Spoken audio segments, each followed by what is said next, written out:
Welcome to the Voice of Retail podcast. My name is Michael LeBlanc, and I am your host. This podcast is produced in conjunction with Retail Council of Canada. Cameron, welcome to the Voice of Retail podcast. How are you? I'm doing excellent, Michael. Thank you for having me. Well, it's great to meet you and hear your voice. I'm looking forward to meeting you in person at Retail West. We're going to talk about that in a little bit, but I'm really interested in your business and learning more about you and the business. You had a somewhat unconventional path to being a retailer, as many of us do, actually. Where am I finding you today?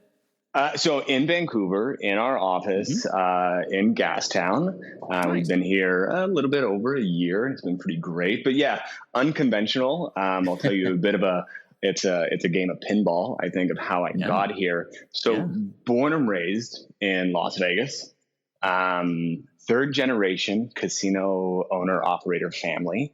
So hospitality that's what I'm going to do. Got my first big kid job out of college, working in housekeeping in Chicago for the Marriott. And I think it was this really great way to see where guest satisfaction hinges on. And when you get into hospitality, you learn about all of these different points that make or break someone's experience. And certainly when we talk about hotels, you can have the greatest day, you can have the greatest meal. If you go back to your room and it is dirty, it kind of takes away everything. Yep. And it was a really great way to start at the bottom and to learn what you can get right and what you can get wrong in business and where that leeway is. Moving from there, I went back to Las Vegas. My family was working on a company of opening up some indigenous casinos, both in the U.S., had some success, and then had the opportunity to go up to Edmonton and start building the River Cree Casino. So kid from Las Vegas came back from Chicago and said, looks like I'm going to Edmonton, and was boots on the ground. Literally wore steel-toe boots, was kind of the owners, literally, and pulled wall covering and furniture and lights out of trailers and got my first casino project open, up and running. Wow. So you saw it a lot from the development of we're building something and that investment of, it took us 7 years to get the property from start to finish open. But then seeing that transition to operation and everything that went into it. So I built a casino in Edmonton. I moved to Whitecourt, Alberta. I opened up another casino, and I moved back to Las Vegas and was now head of development. So I was a development manager, and we were building and looking at building a property in Vancouver, which ultimately became Park, where we had an existing casino, which was the Edgewater downtown. And Mayor Robertson came in and said, we're not going to expand gaming. And so there was not going to be more slot machines. There was not going to be more table games. And this $900 million proposed property didn't pencil out. And so I built casinos, I designed casinos, but I'd never actually worked in one. So on my 30th birthday, I moved to Vancouver and I became a blackjack dealer. Come on. I did. You're like, you should have a movie of your life. This is fantastic. Hey, let me ask you a question about Vegas. Let me ask you a question about Vegas. Because, I go there, I'm there half a dozen times a year for conferences. It's become such a conference thing. I'm not a gambler. I go for conferences, sometimes, stay a couple of extra days. It's really, I'm intrigued by someone who grows up in Vegas, because in one way you're surrounded by the service culture and the excellence service culture. And the other way, it's just a lot. It's a lot to live in a city like Vegas. So how did you make it through with your head on straight? And you sound like you came out with just a very cool kind of customer service orientation that was really learned around the kitchen table. Yeah. Yeah. There's obviously a certain amount of osmosis, of being in a family that's constantly talking about this industry that is so unique. And I think I just did an article about the talent that the gaming industry produces, because it is conferences, it's marketing, it's hotels, it's shows, it's food and beverage, it's casino operations. There's so much that goes into making a successful casino property that it really does breed and create these really great executives. And it's really hard we saw with Caesar's Palace is they took the former CEO of Hertz Rental Car and they brought him into Caesars and failed miserably. Because it is this art and the science. So growing up, Vegas back in the days, I was born in 81. Vegas isn't what Vegas is now. There wasn't all of this kind of proliferary entertainment that could be enjoyed. It was 21 and over. They got NFL, they got hockey, they got F1 now, and we're a real city now. Right? Yeah. Wow. Yeah. So it's developed. I mean, I've been in Vancouver since 2011 and it has radically changed. But so, yeah, I did survive. I think the best thing for anyone born and raised in Vegas is to get out of Vegas for a little bit and to see other places. It's a different place, right? Like the rest of America, the rest of Canada, isn't like Vegas. Like, it's funny, you talk to people who go to Vegas to experience America. I'm like, this isn't really America. This is just a unique thing. Now, the one thing I learned and really, really appreciated about Las Vegas, I got to meet some really senior folks in the loyalty business who were running loyalty. And one of the things and maybe we'll talk about it later, or we'll talk about it in person, but I love the way that Vegas makes it very transparent that the more you spend, the more loyal you are. The benefits are right there in front. Like, some people keep it more subtle, but I think it's a really great environment to understand and learn about loyalty and rewards and experiences, those things tied together. Yeah. Well, yeah, it is. And I think there's two sides of it. One is you have to be pretty transparent because you're dealing with someone who is asking for something usually when they've lost money. And so you want to be very, very specific that you're not putting yourself in a position to tell someone no, because they're probably in a bad mood already. So you really want to set the parameters. The other thing about the gambling industry, which is very different from so many other industries, is you can have a high limit player or a low limit player that goes and just gets crushed, whether it's slots, whether it's tables, they just get hammered. What a gambler will do, they'll go to another property. Maybe my luck will be better over here. And so understanding the behavioral characteristics of a patron is very, very important, because you know that they're going to go somewhere else. Our job in the industry is to prevent that. Our job is not to sweat when I've had someone up $9 million. $9 million. The amount of stress of knowing someone is up $9 million, but you tell your staff, everyone, don't stress. Our job is to make sure that when the math corrects and the law of averages prevail, they're in our seat. Right. Because eventually the math is going to happen. Right. The experience remains intact, and they come back to do it again. All right. So from all this interesting stuff, and I think you went into online as well. How on earth did you wind up in retail? We're happy to have you. I'm super excited to be here, learning lots every day. Like I have, kind of like I said, becoming a casino dealer lets you learn the industry. With this, it was building D2C websites and building out SKU sheets and line sheets and learning all of that. So after I was done with my family company, I called them up and said, Mom, I quit, which was always interesting. I started 2 tech companies, and my first tech company failed miserably. And I was absolutely crushed and devastated. I hadn't really failed in my career. And I learned a lot. And I had a good friend that just said, no, I think there's another one in you. We can do this. And from start to finish, founded a company called One Comply, which was in gambling compliance for licensing and compliance data. And from the launch of the MVP to exit was 3 years, which is pretty unheard of. It was a wild ride. It was amazing. Wow. So I get into the apparel industry because when I was in the casino industry, I wore suits. And I had a friend, Jonathan Richard, who had a custom suit shop, Sur Mesure, and I would go see Jonathan. Oh, I know them. Yeah, they're based in Montreal, right? Based in Montreal. And so Jonathan had the franchise here in Vancouver. So I would go see Jonathan. Jonathan was always impeccably dressed.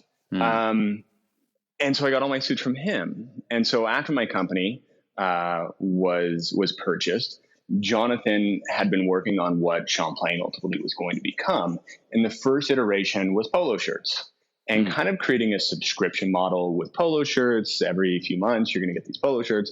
And when any friend starts something, I want to support. So I bought the original polo shirts. And so I was at my new job, because I now actually had a job after being required, which is not my favorite thing. And Jonathan messaged and said, I want you to come look at something. And I said, sure. So I went and saw Johnny and went to his showroom, and he had 4 collections of clothing. And it was kind of varsity prep. You had what we would call kind of hunter, so think bar moral in the 1980s. You had athletics, and then you had kind of this naval collection. And I instantly got it. And it resonated with me because I went from someone who was wearing suits every day, because that was basically my uniform in the casino industry, to being in tech. And the joke was, if I wore a sports coat to the office, all my developers we're getting fired. Something's going on. Why is he in a sports coat? And so it limited, as a guy that likes fashion, really what you could wear. And I was constantly on that hunt of how do I still look put together when I'm so comfortable? I think it's easy to look great wearing a suit. That's what it's designed to do. How do you dress well when you're not wearing a suit? And certainly athleisure wear is just so absolutely massive. And Vancouver is a mecca for that with Reigning Champ and Lululemon, all these companies. Yeah. And so when I walked in, I went, yeah, I get this. I get this. I'm in. And so I was, kind of having conversations with Jonathan. Ultimately, I made an investment. Ultimately, I left the company that had acquired my company. And so I had some time. As one does. As one does. Yeah, story as old as time. And I started helping Jonathan and really kind of diving in, trying to understand, this business, what his vision was, what a roadmap to take something like this to market was. And was going to start another tech company. It was in AI. And I said, Jonathan, I think let's get a new office. My company that I'm going to start is going to be so great. And I'm just going to outscale this office. You still need an office. I'll go and I'll leave. So I was working on the foundations of a new company, but I was in the office with Jonathan every day. And I think more and more we kind of connected of, hey, I think this is probably a pretty good team. And I was faced with a crossroads of, do I go raise a ton of money, battle the world of AI with these billion-dollar companies on this idea, or take the freedom that I have and do something unique and do something creative and do something new? And I called a bunch of my friends and said, am I insane? I just sold my tech company. It's probably easy for me to go raise money now in the tech world and start something new. And now I'm going to tell people that I'm a fashion guy. And my co-founder said, listen, if anyone else were to call me and say they're going into the fashion business, I would tell them, do not do that unless it was you. Huh. And what a story. What a story. Yeah, and it was very kind of my friend to say that, and it kind of gave me the confidence to kind of launch into it. And we approached it really like any business. And Jonathan and I sat down with our wholesale buyer, and we really wanted to learn what taking a product to market in wholesale looked like. What are the price points? How does it work? How many doors? And really learning all of that to really systematically build out the foundations of a company that could scale. And I think that's probably a bit more methodical than a lot of creative people who designed a cool clothing line do it. And I think that that's led to the early success that we've had with the company, is how systematically we approached the design of this company outside of the clothing, but how it functions in market and can scale. Well, there's always a tension between, let's call it the art and science of retail, right? You're describing a lot of the science of the process, of the understanding, and just the art of creating fabulous things that people want to wear and look fabulous, right? That merger of the two. Tell us all about Champlain. Like what's you've told us about the origin story, but who's a customer? Tell me who your customers are, and how's the wholesale distribution going? Where can we find it? Are you online as well? Give us a little bit of 411 on the brand itself.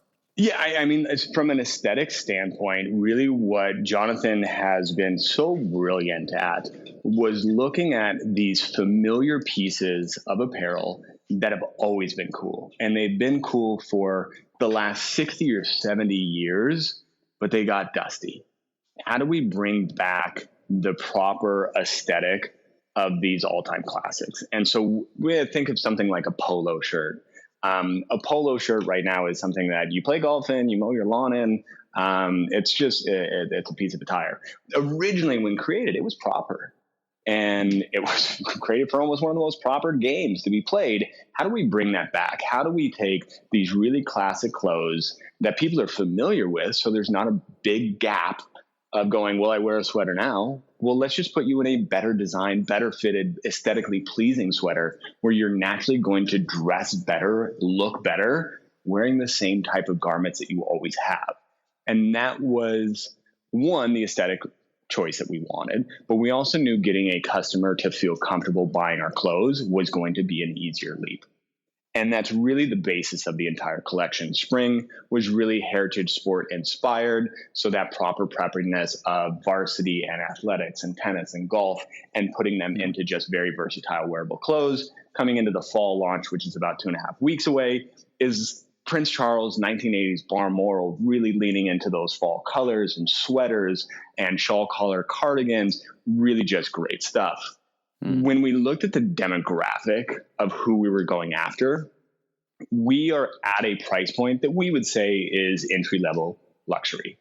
And so we said, okay, luxury, sometimes described affordable luxury in the industry. Yeah, sure. And it depends on the store that it sits at for sure. We wanted to make sure we had enough doors. So looking at demographics, it's been very fascinating. And what is so great, I think, about the clothing industry than tech is we created a collection. We got the samples. We worked with our retailer, our wholesale supplier, and we went to market. What a brilliant idea that you can show it to stores and they're going to go, yeah, we like it or we don't. And I don't have to buy the inventory. As a tech guy, that was amazing. I have to spend $2 million building tech and someone could go, yeah, I don't like it. And you've lost $2 million. So I thought that was really kind of great from the clothing side. And so we went to market. And what was fascinating is we got Harry Rosen our first season. That's pretty unheard of. I didn't know it was a big deal. Someone has to explain to me that these things are big deals. Because they don't know the industry. And so we got Harry Rosen. Great. Well, they just think about Harry Rosen in the context of the competitors that have come to Canada and been, I won't say beaten back, but have left. I mean, everything from Brooks Brothers to Nordstrom's to Saks, they've all been takers or going after basically a segment of their business, and they've all lost. Hey, listen, Canada's top. Target couldn't make it here. Well, it's funny. We get into this discussion a lot. We'll have it in person, but there's a longer list of successful U.S. brands or international brands here, but there's some big failures, right? Lowe's, Target, Nordstrom, and they all fail for different reasons. But to focus on Harry Rosen, just to shout out for 70 years of being here, and anyway, it's a long way of saying that's a great place for you to wind up. Unbelievable. Yeah. And it validated, one, my investment, my participation. It validated me going out to investors that had come into my previous company and saying, hey, we're doing this. So Harry Rosen was a really big thing. And that was kind of what we thought our target demographic was going to be, was 30 to 50 kind of, that age bracket.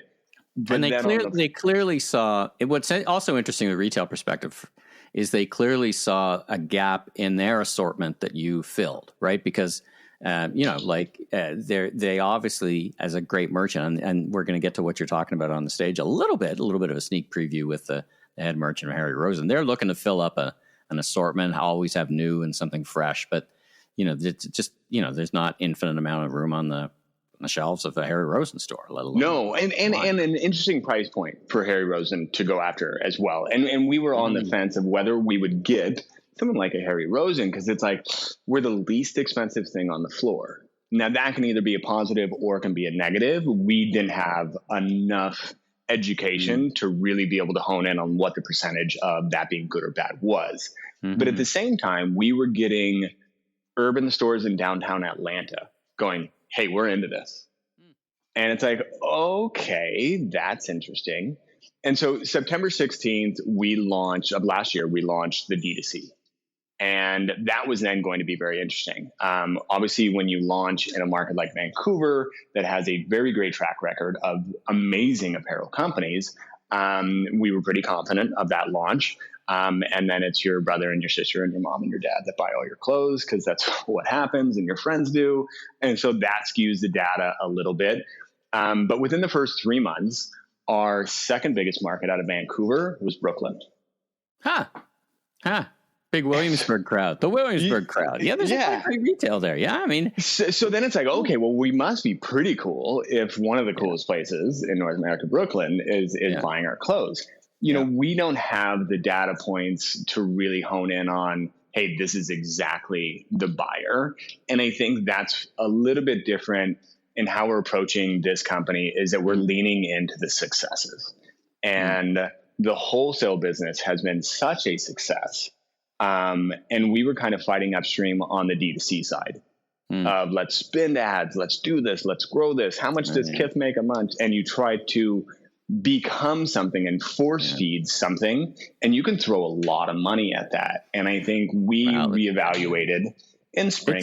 Listen, it's a big discussion, you know, and we've talked about it at length on Remarkable Retail, my other podcast, about the fallacy of DTC pure play success. And the reality is, you mentioned Kith. I mean, they got some big investments in some big stores, right? Stores have a big role to play. So it's tough without wholesale. It is just tough to not have that kind of fulsome view of it all, right? As you kind of go to market. Now let's talk about Retail West. So we're thrilled that you're going to be joining us on the stage. Now you're going to be on the stage with someone from Harry Rosen. Talk about the session, at least the headline. I know we're early days, so you may not have gotten to the details, and we just want to do a teaser anyway. But talk about the session for a little bit.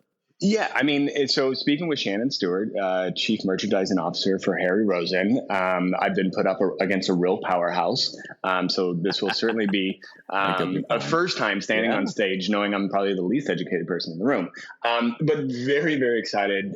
And I think we're going to speak about the ethos of kind of the back room of how we've created Champlain, and what our ethos is to be the best retail partner.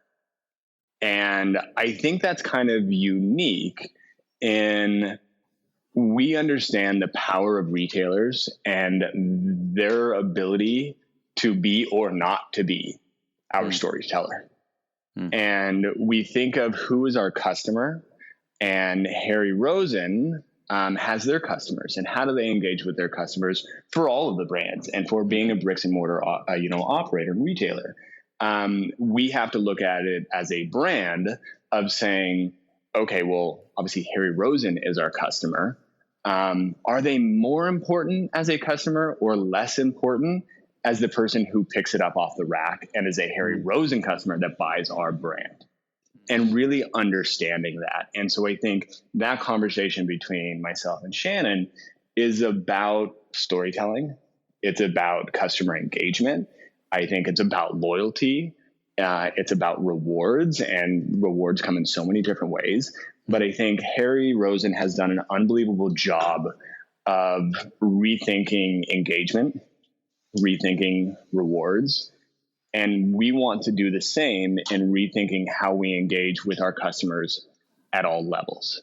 And it's a great idea because, you know, you've got as you say, you've got a retailer's customer who shops them because they're loyal to the retailer. But then some people go looking for a brand and then go to the retailer. So you get that brand architecture that you're describing is super. And the brand architecture and the brand discovery. What is discovering a brand look like? And how many different ways do we discover a brand? And I think so much leans into D2C. And it's like, okay, well, you're trying to become the shiniest needle in a stack of needles.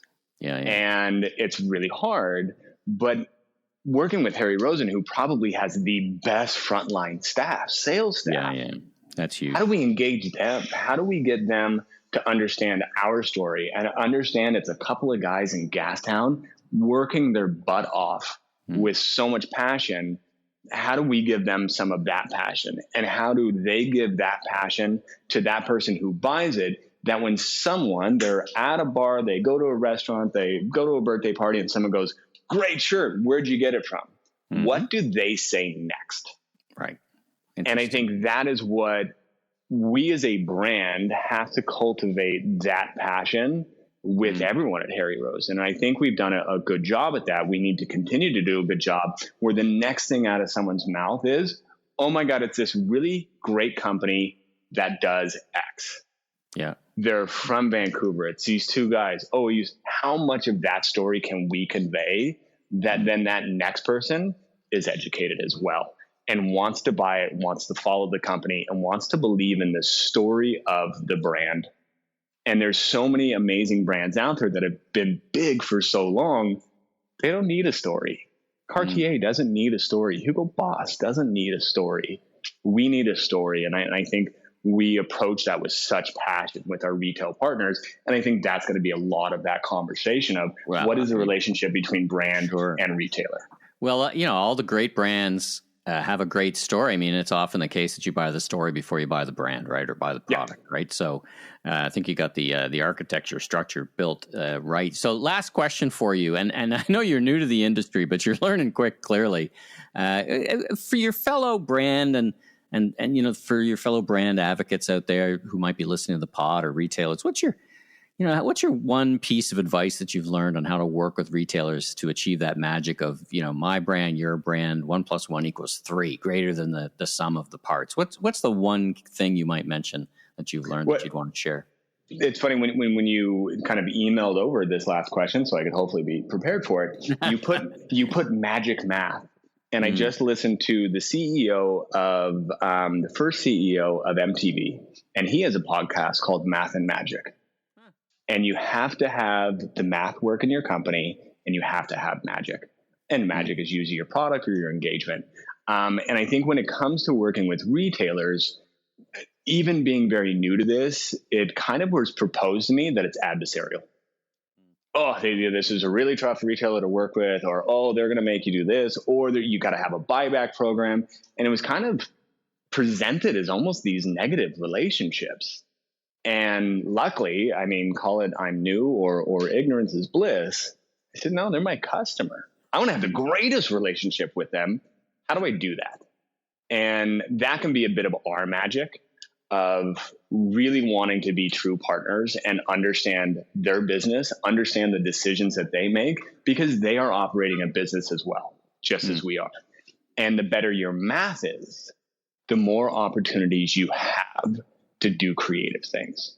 The more math that's in your favor gives you the ability to find workarounds, to do something kind of special, whether that's with pricing, it's with margins. So the better your math is, the better prepared you are for the ebbs and flow that are going to exist in the retail industry.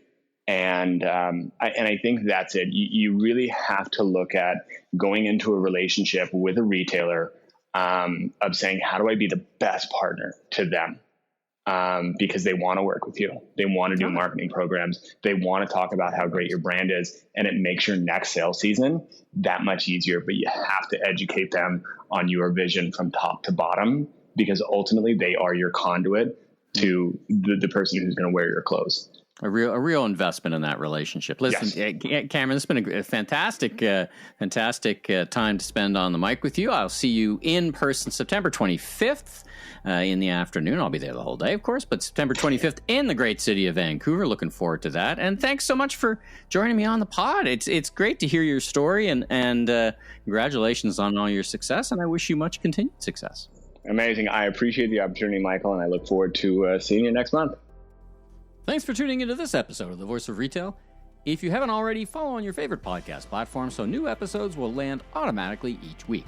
And be sure and check out my other retail industry media properties, the Remarkable Retail Podcast with Steve Dennis and the Global E-Commerce Leaders Podcast. I'm your host, Michael LeBlanc, Senior Retail Advisor, Keynote Speaker. If you want more content or chat, follow me on LinkedIn. Safe travels, everyone.